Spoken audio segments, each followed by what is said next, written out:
اگلا سوال اسلام آباد سے بنت توقیر صاحبہ نے کیا ہے۔ پہلا سوال ان کا یہ ہے کہ شیشے کے سامنے نماز ہو سکتی ہے یا نہیں؟ دیکھیں، شیشے کے سامنے نماز کا مطلب یہ ہے کہ اس میں عکس نمازی کا نظر آتا ہے، تو اگر اس سے توجہ بٹتی ہو تو پھر نماز مکروہ ہوگی۔ اس کے اوپر کوئی پردہ ڈال لینا چاہیے یا وہاں سے ہٹ کر نماز پڑھنی چاہیے۔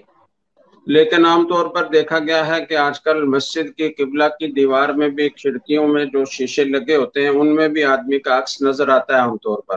ایسے شیشے بھی ملتے ہیں جن میں عکس نظر نہیں آتا، تو وہی لگانا چاہیے۔ لیکن اگر کسی مسجد میں وہ شیشے لگے ہوئے ہیں کہ جن میں عکس نظر آتا ہے، تو عام طور پر جب عادت ہو جاتی ہے تو پھر توجہ نہیں بڑھتی، پھر آدمی اس سے www.dasquran.com کوئی فرق نہیں پڑتا نماز میں۔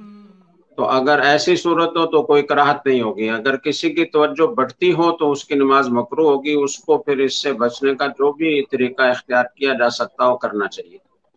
جزاک اللہ۔ اور مفتی صاحب شاید ان کو یہ تصویر کے حکم میں سمجھ رہی ہوں کہ جیسے تصویر سامنے ہو تو نماز نہیں پڑھنی چاہیے، اس نہیں طرح کی نہیں تو کوئی بات نہیں؟ نہیں، اس طرح کی کوئی بات نہیں ہے، یہ تصویر نہیں ہے، یہ عکس ہے۔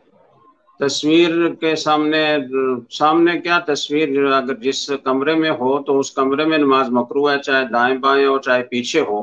آگے ہوگی تو کراہت زیادہ ہوگی، لیکن عکس کا یہ حکم نہیں ہے۔ عکس کے سامنے نماز کی جو کراہت ہے وہ صرف اس بنا پر ہے کہ آدمی کی توجہ بڑھتی ہے، اس طرف توجہ جاتی ہے، خشوع خضوع متاثر ہوتا ہے۔ تو اگر کسی کا متاثر ہوتا ہو تو اس کی نماز مکروہ ہوگی، نہ ہوتا ہو تو نہیں ہوگی۔